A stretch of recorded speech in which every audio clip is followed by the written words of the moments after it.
അനീഷിന്റെ അടുത്ത് എന്താ കാണിച്ചത്? കൈയും കലാശവും കാണിച്ച് ഈ ചായാന്ന് വിളിച്ച് ഇങ്ങനെയും കാണിച്ചു. ഈ അപ്പായുടെ അടുത്ത് പോയി ഇരിക്കുന്നതും അപ്പായുടെ കയ്യിൽ പിടിച്ചിട്ട് ഞാൻ വിചാരിച്ചില്ല ഇങ്ങനത്തെ ഒരു വർത്താനം എന്നോട് പറയൂ. നിങ്ങൾ ഉണച്ചി. പുതിയൊരു വീഡിയോയിലേക്ക് എല്ലാവർക്കും സ്വാഗതം.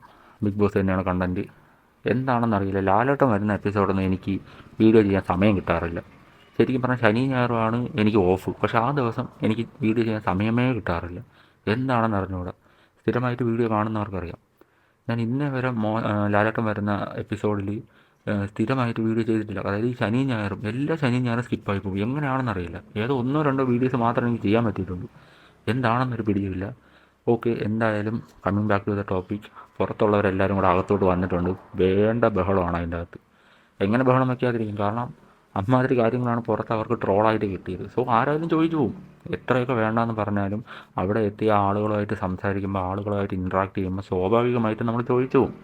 അതിലൊന്നാമത്തെ കാര്യമാണ് ആദ്യം അത് പറയുന്നതിന് മുമ്പേ ആദ്യമേ പറയാനുള്ളത് മുൻഷി ഫസ്റ്റ് വീക്ക് എഫിക്റ്റായി പോയിട്ട് ഇപ്പോൾ വന്നിട്ടും അതിൻ്റെ അകത്തുനിന്ന് ഊക്ക് വാങ്ങിച്ച് കൂട്ടുകയാണ്. അത് വല്ലാത്ത കഴിവ് തന്നെ, പറയാതിരിക്കാൻ വയ്യ. അയ്യോ, എനിക്ക് സത്യം പറഞ്ഞ ചിരിയാണ് വന്നത്. കാരണം ഇങ്ങനെ ഈ ഒരു രീതിയിലാണ് ഗെയിം മുന്നോട്ട് കൊണ്ടുപോയിരുന്നെങ്കിൽ അവിടെ കുറച്ച് നാളും കൂടെ അവിടെ നിൽക്കുമായിരുന്നു. വന്ന സമയത്ത് ഫേക്ക് ആവാൻ നോക്കി, അതുകൊണ്ട് ഫസ്റ്റ് വീക്ക് തന്നെ പുറത്ത് പോവേണ്ടി വന്നു. അല്ലാതെ ഇപ്പം എന്ത് പറയാനാണ്? അതായത് ഇപ്പം വന്നിട്ട് കാണിക്കുന്ന കോലാഹലങ്ങളൊക്കെ അന്ന് കാണിച്ചിരുന്നെങ്കിൽ കുറച്ച് നാളും കൂടെ, അതായത് വിന്നറാവുമെന്നൊന്നും ഞാൻ പറയുന്നില്ല, പക്ഷെ കുറച്ച് നാളും കൂടെ എന്തായാലും സർവൈവ് ചെയ്യുമായിരുന്നു. പക്ഷേ എന്ത് ചെയ്യാം, ഫസ്റ്റ് വീക്ക് തന്നെ ഔട്ടായിപ്പോയി. എന്തൊക്കെയാണോ കാണിക്കുന്നത്? സീക്രട്ട് ടാസ്ക് എന്നും പറഞ്ഞ് സാരി ഉടുപ്പിക്കുന്ന അനുമോളെ കൊണ്ട്, എന്നിട്ട് അത് ഉടുത്തോണ്ട് അതുവഴി നടക്കുന്നു. എനിക്ക് മനസ്സിലാവുന്നില്ല അതെന്തിനാണെന്ന്. ഞാൻ വിചാരിച്ച് ശരിക്കും സീക്രട്ട് ടാസ്ക് എന്തെങ്കിലും കൊടുത്തു കാണും എന്നൊക്കെ പറഞ്ഞ് ഞാൻ ഭയങ്കര കാര്യമായിട്ട് കേട്ടോണ്ടിരുന്നത്. പക്ഷേ സാരി ഉടുപ്പിക്കുന്ന. അപ്പം ഞാൻ വിചാരിച്ചേ ചുമ്മാ ആയിരിക്കും, ഉടുക്കത്തില്ലായിരിക്കും എന്ന് വിചാരിച്ചു. കുറച്ച് കഴിഞ്ഞപ്പോൾ കാണുന്നത് ആ സാരി ഉടുത്ത് വന്ന് നിൽക്കുന്നു. അനുമോളെ കൊണ്ട് സാരി ഉടുപ്പിച്ചിട്ട് അതിൻ്റെ ആവശ്യം എന്തെന്നാണ് എനിക്ക് മനസ്സിലാവുന്നില്ല. അപ്പാനി അവിടെ ഇരുന്ന് പറയുന്നുണ്ട് ഷോ എന്നൊക്കെ. എനിക്കും അതാണ് തോന്നിയത്, വെറും ഷോ ആയിട്ടാണ് തോന്നിയത്. കാരണം ഇങ്ങനെ പുറത്ത് പോയിട്ട് അകത്ത് വന്നതാണ്. അകത്ത് നിന്നപ്പോൾ ഇതൊക്കെ കാണിച്ച് കൂട്ടിയിട്ടുണ്ടെങ്കിൽ കുറച്ച് നാളും കൂടെ പോയേനെ എന്നേ എനിക്ക് പറയാനുള്ളൂ. അതുപോലെ തന്നെ വന്നിട്ട് അങ്ങനെ ചോദിച്ചുകൊണ്ടിരിക്കുന്നത് അത്രയും അനുമോളും അനീഷിൻ്റെയും ലവ് ട്രാക്ക്. അതും അനീഷിൻ്റെ അടുത്ത് തന്നെയാണ് ചോദിക്കുന്നത്. ഓക്കെ ഫൈൻ, ഒരാളുടെ അടുത്ത് മാറി നിന്ന് കുറ്റം പറയാതെ ആ ആളടുത്ത് തന്നെ കാര്യം ചോദിക്കുന്നുണ്ട്. അതൊക്കെ സമ്മതിച്ചു. പക്ഷേ ആ ഒരു ടോപ്പിക് അല്ലാതെ വേറൊരു ടോപ്പിക്ക് പുള്ളിക്കാരൻ സംസാരിക്കുന്നേ ഇല്ല. Love track. എന്നിട്ട് അനീഷ് പറയുന്നുണ്ട് ആ ഒരു ചാപ്റ്റർ ഞാൻ അവിടെ ക്ലോസ് ചെയ്തതാണ്. പിന്നെ എന്തിനാണ് നിങ്ങൾ പുറത്തുനിന്ന് ഒരാൾ വന്ന് മൂന്നാമതൊരാൾ വന്ന് അത് കുത്തിപ്പൊക്കേണ്ട കാര്യം എന്തോന്നാണ്? അത്രേ ഉള്ളൂ. അത് ആർക്കായാലും തോന്നിപ്പോവും. ഞാനും അതാണ് ആലോചിച്ചത്. അവരവിടെ പറഞ്ഞു, അത് തീർന്നു. അനീഷ് അന്ന് രാവിലെയും കൂടെ പോയിട്ട് എന്തെങ്കിലും പ്രശ്നം ഉണ്ടെങ്കിൽ ഐ ആം സോറി എന്ന രീതിയിൽ സംസാരിച്ചു, അതവിടെ തീർന്നു. അനീഷ് പറയുന്നുണ്ട് ഒരു ഇഷ്ടം തോന്നി, പറഞ്ഞു, റിജക്റ്റ് ചെയ്തു, അതവിടെ കഴിഞ്ഞു. അത്രേ ഉള്ളൂ. ഇത് പുറത്തുനിന്ന് വന്ന ആളുകളെല്ലാം കൂടെ അങ്ങനെയാണ് ഇങ്ങനെയാണെന്നൊക്കെ പറഞ്ഞ് എന്തിനാണ് ഇങ്ങനെ പിരികെട്ടുന്നതെന്ന് എനിക്ക് മനസ്സിലാകുന്നില്ല. അതും അവരെ അഫക്റ്റ് ചെയ്യുന്ന കാര്യമാണെങ്കിൽ ഓക്കെ, ഒരു കുഴപ്പമില്ല. അവരെ അഫക്റ്റ് ചെയ്യുന്നതാണെങ്കിൽ, അതായത് പുറത്തുനിന്ന് വന്ന ആൾക്കാരെ അഫക്റ്റ് ചെയ്യുന്ന കാര്യമാണെങ്കിൽ അവിടെ സംസാരിക്കേണ്ടെന്നല്ല. ഇത് ഒരു ബന്ധവുമില്ല. അതായത് അനീഷും അനുമോളും മാത്രം തമ്മിലുള്ള പ്രശ്നമല്ല, ആ ഒരു ഇൻസിഡൻ്റാണ്. ആ ഒരു ഇൻസിഡൻറ്റ് അവർ പറഞ്ഞ് തീർത്തതുമാണ്. എന്നിട്ടും അതിൽ കിടന്ന് ഇങ്ങനെ ജഗഞ്ഞ് എന്നിട്ട് അനീഷ് പറയുന്നുണ്ട് എനിക്ക് ഇനി കൂടുതൽ ഇതിനെപ്പറ്റി സംസാരിക്കാൻ താല്പര്യമില്ല എന്നും മുൻഷിയുടെ അടുത്ത് പറയുമ്പോഴും മുൻഷി പിന്നെയും അത് തന്നെ ഇങ്ങനെ ലൂപ്പാണ്. ലൂപ്പ് ഇങ്ങനെ കറങ്ങിക്കൊണ്ടിരിക്കുന്നത്. എന്തിനാണെന്നൊരു പിടിയും കിട്ടുന്നില്ല. അതുപോലെ തന്നെയാണ് നമ്മുടെ ശൈത്യ അകത്ത് വന്നിട്ട് അത് പക്ഷേ ശൈത്യയുടെ ഭാഗത്താണ് ന്യായം എന്നാണ് എനിക്ക് തോന്നുന്നത്. കാരണം അതിൻ്റെ അകത്ത് നിന്ന് നല്ല രീതിയിൽ പുറത്ത് ട്രോളുകൾ കിട്ടുന്നുണ്ടായിരുന്നു ശൈത്യയ്ക്ക്. അത് പുറത്തിറങ്ങിയപ്പോൾ ശൈത്യയ്ക്ക് മനസ്സിലാവുകയും ചെയ്തു. കാരണം ഇങ്ങനെയൊക്കെയാണ് പോകുന്നത്, ഇങ്ങനെയെല്ലാമാണ് ഇൻസിഡൻസ് ഉണ്ടായത് എന്നൊക്കെ രീതിയിൽ ശൈത്യയ്ക്ക് മനസ്സിലാവുന്നുണ്ട്. അത് പുറത്തിറങ്ങിയപ്പോഴാണ് പുള്ളിക്കാരിക്ക് മനസ്സിലാവുന്നത്. അപ്പോൾ സ്വാഭാവികമായിട്ട് അകത്ത് വരുമ്പോൾ അവിടെ വെച്ചുണ്ടായ പ്രശ്നം അവിടെ തന്നെ തീർക്കാം എന്ന രീതിയിലാണ് അനുമോളടുത്ത് സംസാരിക്കുന്നത്. പക്ഷേ അനുമോളുടെ ഒരു പ്രശ്നം എന്ന് പറഞ്ഞാൽ എന്താണ്? തെറ്റ് സമ്മതിക്കത്തില്ല. അത് ഞാൻ എല്ലാ വീഡിയോയിലും പറയുന്നതാണ്. ആ തെറ്റ് സമ്മതിക്കത്തേയില്ല. പ്രത്യേകിച്ച് ആ ബിഗ് ബോസ് ഹൗസിൻ്റെ അകത്തായതുകൊണ്ട്. കാരണം പുറത്തെങ്ങനെ പോകും, പ്രേക്ഷകരെങ്ങനെ എടുക്കും? അങ്ങനെയാണല്ലോ അനുമോൾ അതിൻ്റെ അകത്ത് നിൽക്കുന്നത്. അതുകൊണ്ട് തെറ്റ് സമ്മതിക്കത്തേയില്ല പുള്ളിക്കാരി. ഒരു രീതിയിലും തെറ്റ് സമ്മതിക്കത്തില്ല. അപ്പോൾ സംസാരിച്ച് തുടങ്ങിയപ്പോഴേ എനിക്ക് മനസ്സിലായി ഇത് അവസാനം അടിയിൽ കലാശിക്കുമെന്ന്. അതുപോലെ തന്നെ സംഭവിച്ചു. ശൈത്യയും അനുമോളും അടിയായിട്ടുണ്ട്. നല്ല ബഹളം ഉണ്ടായിട്ടുണ്ട്. കാരണം അനുമോൾ പറയുന്നുണ്ട് വലിയ കാര്യങ്ങളൊന്നുമില്ല, പക്ഷേ എനിക്ക് ഇതിൻ്റെ അകത്ത് അത് വെച്ച് സംസാരിക്കാൻ താല്പര്യമില്ല എന്ന്. കാരണം ഇത് ശൈത്യം വല്ലാണ്ട് അഫക്റ്റ് ചെയ്ത കാര്യമാണ്. ഇതിൻ്റെ അകത്തുണ്ടായ കാര്യങ്ങൾ ഇതിൻ്റെ അകത്ത് പറഞ്ഞു തീർക്കുക. പക്ഷെ പറഞ്ഞു തീർക്കത്തില്ല. കാരണം പ്രേക്ഷകരെങ്ങനെ എടുക്കും? പ്രേക്ഷകർ വോട്ട് തന്നില്ലെങ്കിലോ? അതുപോലെ തന്നെയാണ് അനീഷിൻ്റെ കാര്യം വന്നപ്പോൾ അനീഷ് ആർമി എന്നെ വലിച്ചു കയറും, നോ പറഞ്ഞ അനീഷ് ആർമി എന്നെ വലിച്ചു കയറും. ഇതാണ് അനുമോൾ പറഞ്ഞുകൊണ്ടിരിക്കുന്നത്. സ്വന്തമായിട്ടൊരു നിലപാടില്ല. വേണ്ടാന്ന് പറയാൻ പോലും പേടിയാണ്. വോട്ട് പോയാലോ?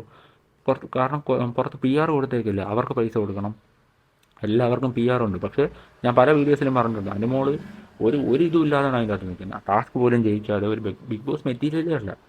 കള്ളം പറയാനും മാറിയിരുന്ന് ഇങ്ങനെ പരദൂഷണം പോലെ പറഞ്ഞുണ്ടാക്കാനും മാത്രമേ അനുമോൾക്കറിയാവൂ. ശരിക്കും എനിക്ക് അങ്ങനെയാണ് തോന്നുന്നത്. അല്ലെങ്കിൽ ശൈത്യയുടെ കാര്യം, എടാ ഇങ്ങനെയാണ് കാര്യം, ഇത് അങ്ങനെ അന്ന് സംഭവിച്ചു പോയി. അപ്പോൾ അനുമോൾ പറയുന്ന ഒരു റീസൺ എന്ന് പറഞ്ഞാൽ എല്ലാവരും ഇരുന്നപ്പോഴാണ് അത് ചോദിച്ചത്. എങ്കിൽ ഓക്കെ, അനുമോൾ തന്നെ അങ്ങോട്ട് പറയണമായിരുന്നു, എടാ നമുക്ക് പേഴ്സണലായിട്ട് സംസാരിക്കാം, എല്ലാവരും ഇരിക്കുമ്പോൾ എനിക്കത് ഷെയർ ചെയ്യാൻ ബുദ്ധിമുട്ടുണ്ട്, നമുക്ക് മാറി ഇരുന്ന് സംസാരിക്കാം എന്ന് പറഞ്ഞാൽ മതി. ഇത് ഇല്ല, എനിക്ക് സംസാരിക്കാൻ താല്പര്യമില്ല. അതായത് ശൈത്യം അത്രയ്ക്ക് അഫക്റ്റ് ചെയ്ത കാര്യം ആയതുകൊണ്ടാണ് അതിൻ്റെ അകത്ത് വെച്ച് സംസാരിക്കുന്നത്.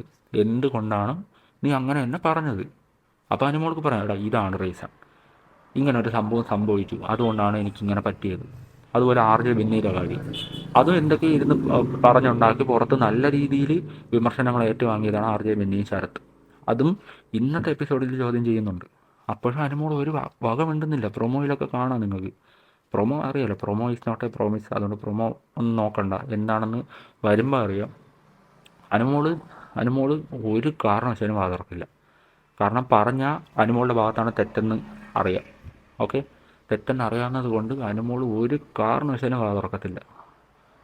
എങ്ങനെ അവരൊക്കെ അവിടെ പിടിച്ചു നിൽക്കുന്നതെന്നാണ് ഞാൻ ആലോചിക്കുന്നത്. മീൻസ് ഇങ്ങനത്തെ ഒരു സ്വഭാവം കണ്ടിട്ട് എനിക്കാണെങ്കിൽ അത് കാണുന്നതോറും ഇറിറ്റേഷനാണ് ആവുന്നത്. ഒരു പ്രശ്നം ഉണ്ടാകുമ്പോൾ അത് സംസാരിച്ച് തീർക്കുകയല്ല ചെയ്യുന്നത്. എങ്ങനെയെങ്കിലും അവിടെ നിന്ന് ഓടി രക്ഷപ്പെടണം. എപ്പോഴും ഉള്ളതാണ്. നിങ്ങൾ ശ്രദ്ധിച്ചാൽ മതി അനുമോളുടെ കാര്യം. നിങ്ങൾ ഇപ്പോൾ കാണുമ്പോൾ തോന്നും, ഇപ്പോൾ അനുമോളുടെ ഇഷ്ടപ്പെടുന്നവരുണ്ടായിരിക്കും, പക്ഷേ നിങ്ങൾ അതൊന്ന് മാറ്റി നിർത്തിയിട്ട് ജസ്റ്റ് ഒന്ന് ലോജിക്കലി ചിന്തിച്ച് നോക്കും. ഒരു പ്രശ്നം ഉണ്ടാകുമ്പോൾ അവിടെ നിന്ന് ഓടി മാറുകയാണ് ചെയ്യുന്നത് എപ്പോഴും. ഈവൻ കിച്ചണിൽ പ്രശ്നം ഉണ്ടാകുമ്പോൾ ഓടിക്കളയും. ഇപ്പോൾ ഇതാ ഇന്നലെ സംസാരിച്ച് തുടങ്ങിയത് പോലുമില്ല, അതിന് മുമ്പേ ഓടണം അവിടെ നിന്ന്. എനിക്ക് താല്പര്യമില്ല. ഇത് അനുമോളുടെ മാത്രം പേഴ്സണൽ കാര്യമാണെങ്കിൽ ഓക്കെ, താല്പര്യമില്ല എന്ന് പറഞ്ഞ് മാറി നിൽക്കാം, ഒരു പ്രശ്നവുമില്ല. അനുമോളെ മാത്രം ബാധിക്കുന്ന കാര്യമാണെങ്കിൽ. ഇത് പക്ഷേ അങ്ങനെയല്ല. ഇത് ശൈത്യയും ആർ ജെ ബിന്നിയും അവരെ എല്ലാവരെയും അഫക്റ്റ് ചെയ്യുന്ന കാര്യമാണ്.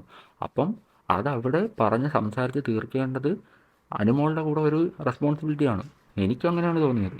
ഞാനാണെങ്കിൽ ഉറപ്പായിട്ടും അതിൻ്റെ അത് ഇങ്ങനെയൊക്കെ അവർക്ക് ഒരു ബാഡായിട്ടുള്ളൊരു കാര്യം പുറത്ത് നടന്നിട്ടുണ്ടെന്ന് ഞാൻ അറിഞ്ഞെങ്കിൽ ഞാൻ എൻ്റെ കാര്യമായിട്ടാണ് പറയുന്നത്, ഞാൻ എന്തായാലും സംസാരിച്ച് തീർക്കാൻ, അതിപ്പോൾ ഏത് പ്ലാറ്റ്ഫോം ആയാലും സംസാരിച്ച് തീർക്കാൻ തയ്യാറാണ് എന്ന് ഞാൻ പറയത്തുള്ളൂ. പക്ഷേ അനുമോൾ അതിൻ്റെ അകത്തിരുന്ന് ഭയങ്കര മറ്റേ മനുഷ്യത്വത്തിൻ്റെ കാര്യമൊക്കെ പറയുന്നുണ്ട്. എന്ത് കാര്യത്തിന്? ഒരാളുടെ വിഷമം പറയുമ്പോൾ അത് കേട്ട് അതിലൊരു പരിഹാരം കണ്ടെത്തി കൊടുക്കാൻ പറ്റിയില്ലെങ്കിൽ പിന്നെ എന്ത് മനുഷ്യത്വമാണ് അത്? ഇപ്പം ഓക്കെ, അതിൻ്റെ അകത്ത് എല്ലാവരും ഉണ്ട്, ഗെയിം കളിക്കുന്ന ഇടയിലാണെങ്കിൽ ഓക്കെ, കുഴപ്പമില്ല. ഇതൊക്കെ എഡിക്റ്റായി പോയി പുറത്തെന്തൊക്കെ നടക്കുന്നു എന്നൊക്കെ അറിഞ്ഞിട്ട് വന്നവരാണ്. അവരത് അഫക്റ്റ് ചെയ്യുന്നുണ്ടെങ്കിൽ അത് ആ ഒരു ഹൗസിൽ വെച്ച് സംസാരിച്ചിട്ടേ കാര്യമുള്ളൂ. 10 പേര് അത് അറിയണമെങ്കിൽ അതിൻ്റെ അകത്ത് വെച്ച് സംസാരിക്കണം. അല്ലാതെ പുറത്തിറങ്ങിയിട്ട് പേഴ്സൺ ടു പേഴ്സൺ സംസാരിച്ചിട്ട് ആരറിയാനാണ്?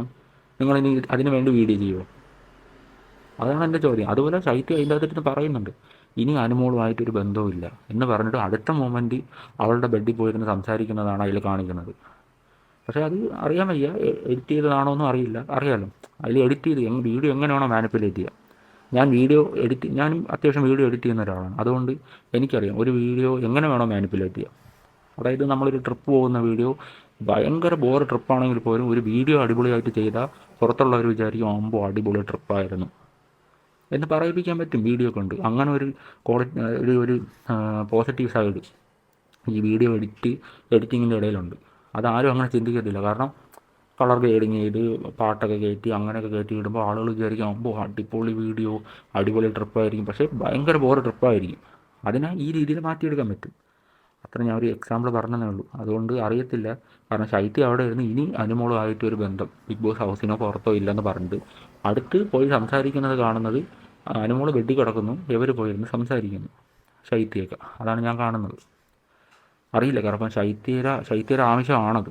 ശരിക്കും പറഞ്ഞാൽ ശൈത്യയുടെ ആവശ്യം ആയതുകൊണ്ടായിരിക്കാം അങ്ങനെയൊക്കെ പറഞ്ഞിട്ട് ശൈത്യം അവിടെ പോയിരുന്ന് പിന്നെ സംസാരിക്കുന്നത്. അപ്പോൾ ഇന്നത്തെ എപ്പിസോഡിൽ ആദിൽ ഉൾപ്പെടെ പൊട്ടിത്തെറിക്കുന്നുണ്ട്. ആദിലേക്ക് പല കാര്യങ്ങളും പറയണമെന്നുണ്ട്. പക്ഷേ എനിക്കറിയില്ല ആദിലയും ഇങ്ങനെ പുറത്തിന് എങ്ങനെ പോകും ആ രീതിയിലായതുകൊണ്ടാണോ എന്നറിയില്ല. ആദിലയും ഇങ്ങനെ അനുമോളെ ചിലപ്പോൾ സപ്പോർട്ട് ചെയ്യും, ചിലപ്പോൾ ഓപ്പോസ് ചെയ്യും. ആ രീതിയിലാണ് ആദില നിൽക്കുന്നത്. അറിയില്ല, എന്തായാലും ഇവരുടെ ഫ്രണ്ട്ഷിപ്പൊന്നും എനിക്ക് ഭയങ്കര ജെന്യൂനായിട്ടൊന്നും തോന്നുന്നില്ല. അവർ പറയുന്നുണ്ട് ഭയങ്കര കണക്ഷൻ തോന്നി, അങ്ങനെയാണ് ഇങ്ങനെയാണ്. പുറത്തിറങ്ങിയാൽ ഇതൊക്കെ തീരും. പുറത്തിറങ്ങിയാൽ എത്ര നാളുണ്ടാവുമെന്ന് നിങ്ങൾ തന്നെ ഒന്ന് നോക്കിയാൽ മതി. എന്തായാലും തീരും. കാരണം നൂറ് സംസാരിച്ചില്ലെങ്കിൽ പോലും ആദിൽ ഉറപ്പായിട്ടും കുറേ കാര്യങ്ങൾ സംസാരിക്കും. ഉറപ്പാണ്. ഇവരുടെ ഫ്രണ്ട്ഷിപ്പ് ഒരുപാട് കാലമൊന്നും നീണ്ടുപോകാൻ പോകണില്ല. അത് അതിൻ്റെ അകത്ത് മീൻസ് എനിക്ക് മനസ്സിലാവുന്നില്ല. പല സമയവും പല രീതിയിലുള്ള സ്വഭാവങ്ങളാണ് മൂന്ന് പേരും കാണിക്കുന്നത്. അതുകൊണ്ട് എനിക്ക് തോന്നുന്നില്ല, പുറത്തിറങ്ങിയാൽ ഉറപ്പായിട്ട് ഈ ഫ്രണ്ട്ഷിപ്പ് പൊട്ടിപ്പൊളിഞ്ഞ് പോകാൻ ചാൻസ് ഉണ്ട്. കാരണം അനുമോളുടെ ഈ തെറ്റ് സമ്മതിക്കാൻ പറ്റാത്തൊരു സ്വഭാവം, ആ ഒരു സ്വഭാവം ഉള്ളത് കൊണ്ട് ഒരുപാട് കാലമൊന്നും ഫ്രണ്ടിലോട്ട് പോകില്ല. പോയാൽ തന്നെ ഒരു ജസ്റ്റ് ഒരു ഹായ് ബായ് എന്ന ഫ്രണ്ട്, എവിടെയോ ഒരു ഫ്രണ്ട് ഉണ്ട് എന്ന രീതിയിലായിരിക്കും. അല്ലാതെ ഭയങ്കരമായിട്ട് ഇൻറ്റിമസി അങ്ങ് കയറി ബെസ്റ്റ് ഫ്രണ്ട്സ് ഫോർ എവർ അതൊന്നും ആവാനൊന്നും അവർക്ക് പറ്റത്തില്ല. 100% ഉറപ്പാണ്. അത് ഉറപ്പാണ്. കാരണം അടിയാവും, പല കാര്യങ്ങളും പറഞ്ഞ് പല കാരണങ്ങളും കൊണ്ട് അടിയാവും. അത് നമുക്ക് നോക്കാം എന്തായാലും. അപ്പോൾ ഇന്നത്തെ വീഡിയോ ഇത്രയൊക്കെ തന്നെയാണെന്ന് തോന്നുന്നു. പ്രത്യേകിച്ചൊന്നും പറയാനില്ല. ഇനിയും ആളുകൾ വരാനുണ്ട്. ഇനി ആളുകൾ അതിൻ്റെ അകത്തോട്ട് വരുമ്പോൾ അറിയാം എന്തൊക്കെയാണ് ഇനി നടക്കാൻ പോകുന്നതെന്ന്. ഇപ്പോൾ ഇത്ര ആളുകൾ വന്നപ്പോൾ തന്നെ അടിയും ബഹളവും ഒരേ ബഹളം തന്നെയാണ് അതിൻ്റെ അകത്ത്. Main reason Anumol. ആർജെ പിന്നെ പറയുന്നുണ്ട് പൈസ കൊണ്ട് മാത്രമാണ് അതിൻ്റെ അകത്ത് അനുമോൾ നിൽക്കുന്നത്. എനിക്കും പലപ്പോഴും തോന്നിയിട്ടുണ്ട് പി ആറിൻ്റെ ബലം കൊണ്ട് മാത്രമാണ് അനുമോൾ അതിൻ്റെ അകത്ത് നിൽക്കുന്നത്. ഉറപ്പാണ്. അതിൻ്റെ അകത്ത് വേറെ ആർക്കും പി ആർ ഇല്ല, എല്ലാവരും മറ്റേ നല്ലവരാണെന്നൊന്നും അല്ല ഞാൻ പറയുന്നത്. പി ആർ ഉള്ളവരുണ്ട്. പക്ഷേ ഗെയിം കളിച്ചിട്ട് പി ആറിൻ്റെ സപ്പോർട്ട് കൂടി നിൽക്കുന്നവരുണ്ട്. പക്ഷേ അനുമോളാണെങ്കിലോ ഗെയിമും കളിക്കുന്നില്ല, ഒന്നും ചെയ്യുന്നില്ല. അവിടെ ചെയ്യുന്നത് നെഗറ്റിവിറ്റി സ്പ്രെഡ് ചെയ്യുക, ബാക്കിയുള്ളവർ തമ്മിൽ അടിയുണ്ടാക്കുക, പരദൂഷണം പറയുക, മറ്റേ ആർട്ടിഫിഷ്യൽ കുലസ്ത്രീയാവുക. ഇതൊക്കെയാണ് അതിൻ്റെ അകത്ത് അനുമോൾ ചെയ്തുകൊണ്ടിരിക്കുന്നത്. എന്തെങ്കിലും കാര്യം ചോദിച്ചാൽ അനുമോൾ പറയും ഇല്ല ഇവിടെ വെച്ച് സംസാരിക്കാൻ പറ്റില്ല. ഈവൻ ആദില നൂറയുടെ കാര്യം ചോദിച്ചപ്പോൾ പോലും എത്ര പേർക്ക് ഓർമ്മയുണ്ടെന്ന് എനിക്കറിയില്ല. ഇതിൻ്റെ അകത്ത് വെച്ച് സംസാരിക്കാൻ താല്പര്യമില്ല എന്നാണ് ലാലേട്ടൻ്റെ എപ്പിസോഡിൽ വെച്ച് അനുമോൾ പറഞ്ഞത്. അത് എനിക്ക് നല്ല ഓർമ്മയുണ്ട്. അപ്പം എന്ത് ചോദിച്ചാലും അതിൻ്റെ അകത്ത് സംസാരിക്കാൻ താല്പര്യമില്ല. കാരണം പ്രേക്ഷകർ എങ്ങനെ എടുക്കും, വോട്ട് കുറഞ്ഞാലോ. ഇതൊക്കെയാണ് അനുമോളുടെ ചിന്ത. ഓക്കെ, അപ്പം ഇന്നത്തെ വീഡിയോ ഇത്രയൊക്കെ തന്നെയാണ്. പറഞ്ഞുകൊണ്ടിരുന്നത് ഇങ്ങനെ പറഞ്ഞുകൊണ്ടിരിക്കും. സോ പുതിയൊരു വീഡിയോയുമായി കാണുന്നവരെ ബൈ.